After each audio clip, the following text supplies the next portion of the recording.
کبھی کبھی ایسا ہوتا ہے کہ لڑکی والے اتنے غریب ہوتے ہیں بیچارے کہ وہ اس میں شادی کرنا اس کے لیے مشکل ہو جاتا ہے. کبھی یہ ہوتا ہے کہ محلہ والے سہارا دیتے ہیں, کبھی یہ ہوتا ہے رشتے دار سہارا دیتے ہیں. اور یہی میٹر کبھی لڑکے کے ساتھ بھی ہوتا ہے کہ لڑکا اتنا غریب ہوتا ہے کہ گھر سے شادی نہیں کر سکتے, تو یہ ہوتا ہے کہ اس کے رشتے دار, اس کے پریوار والے یا محلے والے رشتہ کرواتے ہیں. سب سے بڑی چیز ہے ہمیں یہ دیکھنا, جیسے گارڈن ہو یا گھر ہو, جب بارات آتی ہے تو پھر وہاں یہ ہوتا ہے کہ سواگت جس کو بولتے ہیں, استقبال اردو میں لفظ بولتے ہیں, کہ سواگت کے لیے بہت لوگ آتے ہیں. کس کی جانب سے؟ لڑکے والے کی طرف سے. اور لڑکی والے کیا کرتے ہیں, بولے ایک ایک ہار ڈالتے ہیں اور 50 روپیہ 100 روپیہ دیتے ہیں. اب کبھی کبھی ایسا ہوتا ہے کسی میں 10 رہتے ہیں, کسی میں 5 رہتے ہیں, کسی میں تو یہ ہوتا ہے 40 50 لوگ آ جاتے ہیں. یہ ہم اپنی آنکھوں سے دیکھتے ہیں. اب یہ بتائیے جو انسان غریب ہوگا وہ 50 لوگوں کو اگر 50 روپے دے سکے کتنا ہوگا؟ تو سب سے پہلی چیز ہے کہ ہمیں یہ رسم ختم کرنا ہوگی کہ جو لوگ آتے ہیں ان کا سواگت جہاں تک ہو سکے. یہ میں یہ نہیں بول رہا ہوں کہ میری بات مانو, اچھی لگے تو مان لینا, کوئی بات نہیں. سرکار کی حدیث ہے, قال رسول اللہ صلی اللہ علیہ وسلم الحق مر, حضور نے کہا حق بات کہو اگرچہ کڑوی معلوم ہو. دوسری جگہ آقا نے ارشاد فرمایا بلغوا انی ولو آیا, کہ میری باتیں دوسروں تک پہنچاؤ اگرچہ وہ ایک ہی بات ہو. تو سب سے پہلے یہ کہ اس کو آپ بند کریں تو یہ اور بہتر ہوگا کہ ایک لڑکی بچی جائے گی, ایک لڑکی کے گھر والے بچے جائیں گے ایک بڑے خرچے سے, اور آئیں. اور ہاں یہ ہے کہ لڑکی والوں کے اوپر یہ تو لازم ہے کہ جب مہمان آئے تو ان کی عزت کرے, اور اتنی عزت کرے کہ ان کو یہ احساس نہ ہو کہ بھائی ہماری عزت نہیں کی گئی, اچھے طریقے سے. اور دوسری چیز یہ کہ ایک مہندی والا رواج ہے, یہ مہندی والا, حالانکہ اس کے شریعت میں کئی ثبوت نہیں ہے, نہ تو سواگت کا ثبوت ہے اور نہ اس مہندی کا ثبوت ہے. مہندی آتی ہے جب ہمارے اسلام نے یہ بول ہی دیا کہ ایک نامحرم کا ہاتھ پکڑنا, جو کوئی غیر لڑکی ہو یا لڑکا ہو اگر وہ پکڑ رہی ہے تو وہ جائز نہیں. سب سے پہلی چیز یہ کہ مہندی خرچہ کی ختم کروانی چاہیے رسم. اگر لڑکی کے گھر والے اتنے قرضے میں ڈوب سکتے ہیں کہ سواگت بند کرا جائے, تو یہاں بھی تو ایسا ہو سکتا ہے کہ لڑکا اتنا غریب ہو, اتنا پریشان ہو کہ وہ بھی 2100 روپے مانگ لیتی ہیں, وہ بھی 2,000 روپے مانگ لیتی ہیں. یہاں تک کہ میں نے 51,000 روپے مانگتے بھی دیکھا ہے. 51,000. اب یہ بتائیے 51,000 یہ جو لڑکے کے ساتھ کون کون آئے وہ مجھے نہیں معلوم. یہ اتنے باراتی ہیں, کچھ تو ان میں سے لڑکے کی طرف سے ہوں گے. تو یہ جتنی شکلیں جو نظر آ رہی ہیں آج تو اس کے ساتھ ہیں, آج اس کے ساتھ ہیں, لیکن اگر یہ جو قرض لے کر آیا, قرض, کل یہ ایک بھی شکل اس کے ساتھ کھڑی نہیں ہوگی, ایک بھی شکل کھڑی نہیں ہوگی اس کے ساتھ. یہ کہاں سے قرض لے کر آیا, کتنا پیسہ قرض لے کر آیا, کس حالت میں لے کر آئے, قرض ادا کر سکتا ہے یا بھی نہیں. تو ہمارے اسلام نے یہ کہا ہے کہ اے میرے امتیو, حضور نے فرمایا امتیو اس نکاح کو آسان کرو, آسان. اب نکاح کو آسان کیسے کیا جائے؟ نکاح کو آسان اسی طریقے سے کی جائے کہ فضول خرچی کم کی جائے, فضول خرچی کو روکا جائے. عزیزان محترم, حضور علیہ الصلوۃ والسلام نے فرمایا یہ جو نکاح ہے نا, یہ نکاح جامع صغیر, ایک کتاب کا نام ہے جامع صغیر, اس کے اندر ایک روایت ملتی ہے اور وہ یہ کہ جب نکاح ہوتا ہے اور نکاح اگر پوری ایمانداری اور دیانت کے ساتھ اگر نکاح ہو جائے تو اللہ تعالیٰ اس بندے کے رزق میں بے پناہ برکت عطا فرما دیتا ہے پوری. اعوذ باللہ من الشیطان الرجیم, بسم اللہ الرحمن الرحیم. درود پاک پیش کریں, پڑھیں اللہم صلی علی سیدنا و مولانا محمد طب القلوب و دوائی و حفیظ الابدان و شفائی و نور الابصار و ضیاء, صلی علیہ السلام علیہ حبیبی یا رسول اللہ صلی اللہ علیہ وسلم. عزیزان محترم, جیسا کہ ابھی آپ کی نظروں کے سامنے سنت رسول کے مطابق یا نکاح خوانی ہوئی, یعنی ان کا نکاح پڑھایا گیا.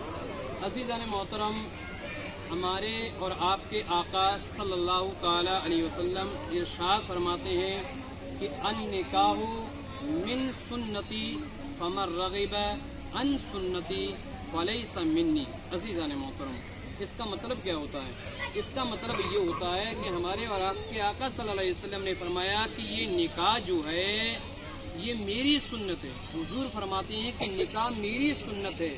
تو جس نے اس نکاح سے بے رغبتی کری, یعنی استطاعت ہونے کے باوجود جو نکاح نہیں کرتا ہے, تو آقا کریم صلی اللہ علیہ وسلم فرماتے ہیں کہ وہ ہم میں سے نہیں, جو نکاح نہیں کرتا ہے وہ ہم میں سے نہیں ہے. عزیزان محترم, دوسری چیز یہ کہ آج ان نکاحوں میں بہت زیادہ فضول خرچی ہوتی ہے.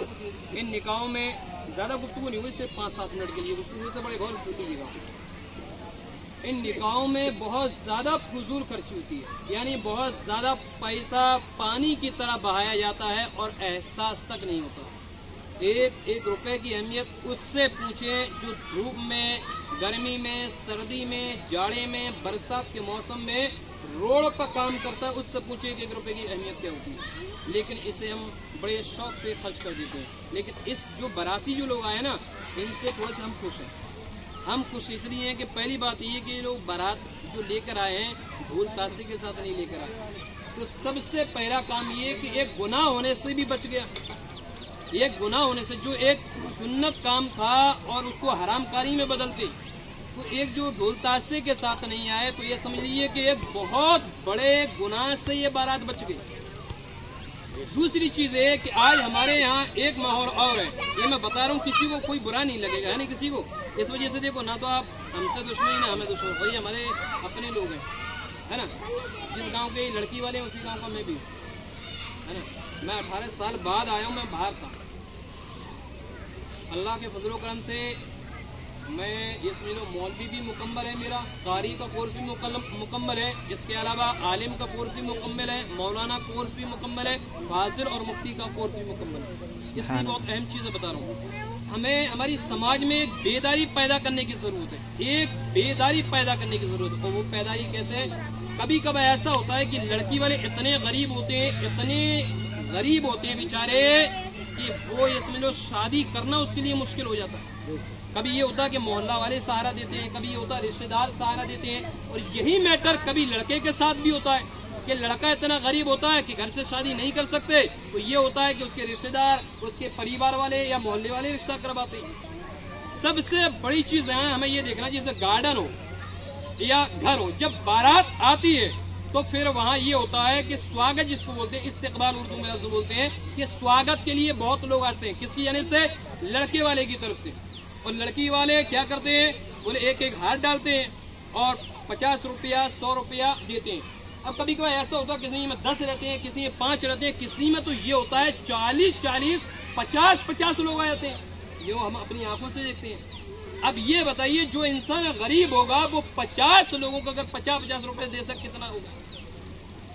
تو سب سے پہلی چیز ہے کہ ہمیں یہ رسم ختم کرنا ہوگی کہ جو لوگ آتے ہیں ان کا سواگت جہاں تک ہو سکے. یہ میں یہ نہیں بول رہا ہوں کہ میری بات مانو، اچھی لگے تو مان لینا، کوئی بات نہیں. سرکار کی حدیث ہے، قال رسول اللہ صلی اللہ علیہ وسلم الحق مر، حضور نے کہا حق بات کہو اگرچہ کڑوی معلوم ہو. دوسری جگہ آقا نے ارشاد فرمایا بلغوا انی ولو آیا، کہ میری باتیں دوسروں تک پہنچاؤ اگرچہ وہ ایک ہی بات ہو. تو سب سے پہلے یہ کہ اس کو آپ بند کریں تو یہ اور بہتر ہوگا کہ ایک لڑکی بچی جائے گی، ایک لڑکی کے گھر والے بچی جائیں گے ایک بڑے خرچے سے اور آئیں. اور ہاں یہ ہے کہ لڑکی والوں کے اوپر یہ تو لازم ہے کہ جب مہمان آئے تو ان کی عزت کرے، اور اتنی عزت کرے کہ ان کو یہ احساس نہ ہو کہ بھائی ہماری عزت نہیں کی گئی، اچھے طریقے سے. اور دوسری چیز یہ کہ ایک مہندی والا رواج ہے، یہ مہندی والا، حالانکہ اس کے شریعت میں کئی ثبوت نہیں ہے، نہ تو سواگت کا ثبوت ہے اور نہ اس مہندی کا ثبوت ہے. مہندی آتی ہے جب ہمارے اسلام نے یہ بول ہی دیا کہ ایک نامحرم کا ہاتھ پکڑنا، جو کوئی غیر لڑکی ہو یا لڑکا اگر وہ پکڑ رہی ہے تو وہ جائز نہیں. سب سے پہلی چیز یہ کہ مہندی خرچہ کی ختم کروانی چاہیے رسم. اگر لڑکی کے گھر والے اتنے قرضے میں ڈوب سکتے ہیں کہ سواگت بند کرا جائے، تو یہاں بھی تو ایسا ہو سکتا ہے کہ لڑکا اتنا غریب ہو، اتنا پریشان ہو کہ وہ بھی 2100 روپے مانگ لیتی ہیں، وہ بھی 2,000 روپے مانگ لیتی ہیں. یہاں تک کہ میں نے 51,000 روپے مانگتے بھی دیکھا ہے. 51,000. اب یہ بتائیے 51,000 یہ جو لڑکے کے ساتھ کون کون آیا وہ مجھے نہیں معلوم. یہ اتنے باراتی ہیں، کچھ تو ان میں سے لڑکے کی طرف سے ہوں گے. تو یہ جتنی شکلیں جو نظر آ رہی ہیں آج تو اس کے ساتھ ہیں، آج اس کے ساتھ ہیں، لیکن اگر یہ جو قرض لے کر آیا قرض، کل یہ ایک بھی شکل اس کے ساتھ کھڑی نہیں ہوگی، ایک بھی شکل کھڑی نہیں ہوگی اس کے ساتھ. یہ کہاں سے قرض لے کر آیا، کتنا پیسہ قرض لے کر آیا، کس حالت میں لے کر آئے، قرض ادا کر سکتا ہے یا بھی نہیں. تو ہمارے اسلام نے یہ کہا ہے کہ اے میرے امتیو، حضور نے فرمایا امتیو اس نکاح کو آسان کرو، آسان. اب نکاح کو آسان کیسے کیا جائے؟ نکاح کو آسان اسی طریقے سے کی جائے کہ فضول خرچی کم کی جائے، فضول خرچی کو روکا جائے. عزیزان محترم، حضور علیہ الصلوۃ والسلام نے فرمایا یہ جو نکاح ہے نا، یہ نکاح جامع صغیر، ایک کتاب کا نام ہے جامع صغیر، اس کے اندر ایک روایت ملتی ہے اور وہ یہ کہ جب نکاح ہوتا ہے اور نکاح اگر پوری ایمانداری اور دیانت کے ساتھ اگر نکاح ہو جائے تو اللہ تعالیٰ اس بندے کے رزق میں بے پناہ برکت عطا فرما دیتا ہے، پوری دیانت دار اور صداقت کے ساتھ ہو۔ اس کے علاوہ آقا کریم صلی اللہ علیہ وسلم نے فرمایا کہ جب یہ نکاح ہے، اگر یہ نکاح خوشحالی کے ساتھ کی جائے، یعنی یہ سمجھ لو کہ نہ تو لڑکی والوں پہ اور نہ لڑکے والوں پہ اگر بوجھ نہ ہو تو یہ سب سے بہترین نکاح کہلاتا ہے عزیزان محترم۔ اور دوسری چیز یہ کہ جسے ہم لوگ جو بارات وغیرہ لے کر آتے ہیں، بارات میں ہم لوگ کچھ ایسا بھی ہوتا ہے جو ڈانس بھی کرتے ہیں، بارات میں کچھ لوگ ڈھول تاشے بھی بجاتے ہیں، بارات میں کچھ لوگ ہوتے ہیں جو کھڑے بھی ہوتے ہیں، بارات میں کچھ لوگ ایسے بھی ہوتے ہیں لڑکے جو غلط غلط اشارے کرتے ہیں، جو آپ نے دیکھا بھی وہ کئی جگہ پہ لڑائی بھی ہو گئی، ان ناچنے والوں کی وجہ سے لڑائی ہو گئی کہ غلط غلط اشارے کرتے ہیں۔ لیکن ایسا ہے کہیں بھی بارات آپ لے کے جاؤ، ہرگز ڈانس کی ضرورت نہیں ہے، ہرگز ضرورت نہیں۔ جب یہ جائز ہی نہیں تو کیوں کیا جائے؟